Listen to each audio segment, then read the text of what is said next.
Nabisi nga ng bongga ang mga person kaya ngayon pa lang ulit ako mag-share ng mga ganap namin sa buhay. For today's vlog, andito nga kami ngayon sa SM Dasmariñas kasi may bibilin si Sir Amo. Wala na nga din ako magagawa at hindi ko na siya mapipigilan kaya for the go na lang din, char. Kasama nga namin tong dalawang tiyanaks na magkaaway sa bahay at mag-best friend naman kapag nasa labas. Months na nga ngayon at medyo marami ng time si Sir Amo para sa games niya. Kung hindi kasi siya nagwo-work nag-games naman siya, ayun lang yung gusto niyang gawin. Magagamit din naman ito ng kids tapos pang-bonding na din namin as family. Dumiretso na rin kami agad doon sa store at namimili na dito si Ate Gail at Althea ng mga games. Sinabi nga ni Sir Amo na mamili sila ng tig-isang games na gusto nila para makapaglaro din sila. Kaya ayan, for the go at ako naman ay nandito lang sa gilid, tagabantay kung magkano ang presyo, char.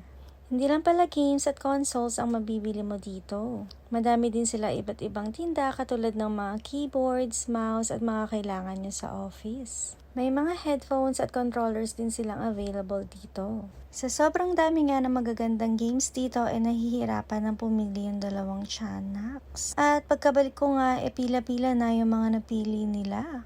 Akala mo naman talaga bibilin niyan lahat kaya choice sila kundi mamili lang sila ng tig-isa. Yung ibang games nga na napili nila available naman sa PS4 kaya pwede naman silang doon na lang maglaro. After nga makapili ng kids ng mga games na gusto nila tinanong naman sila ni Sir Amo kung ano yung gusto nilang kulay. 3 kulay kasi yung pagpipilian dito sa Nintendo Switch, yung classic, white, saka yung all red.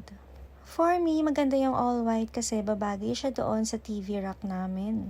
Pero kung ano yung nasa puso ni Sir Amo, yun ang bibili namin, char. Andito nga kami ngayon sa Data Blitz at meron kaming free reward points dahil sa purchase namin. Sure nga na magagamit namin itong reward points card kasi madalas bumibili si Sir Amo ng mga games, consoles, at mga kagamit sa office. Chinek na nga nila agad yung unit kung okay siya tapos pinaliwanag ni Kuya kung paano siya gamitin. Pinaset up na din kay Ate Gayla at Althea itong Nintendo Switch. And nagustuhan nga din nila yung classic na design and color. Ang maganda pala dito sa Nintendo Switch meron siyang games for family. Madaming 2-player games dito katulad ng mga sports. Yung isang games nga na binili nila pwede ka mag-badminton, bowling, tennis at iba't iba pang laro.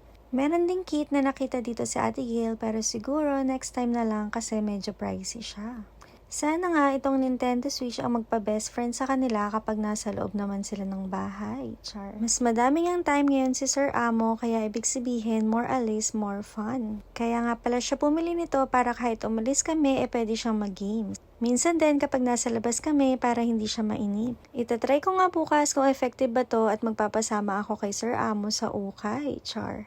Happy na naman nga ang dalawang tiyanaks kaso hindi ako sure kung mahahawakan ba ni Sir Amo ito. After nga dito sa Data Blitz wala na kaming pupuntahan kaya bumaba na lang kami dito sa food court. Nag-crave kasi si Ate Gail at Althea sa potato corner tapos ako naman sa Hershey ice cream doon sa grocery. Uuwi na nga din kami agad kasi meron naman akong nalutong pagkain doon sa bahay kaya magtitipid-tipid na lang muna kami, char.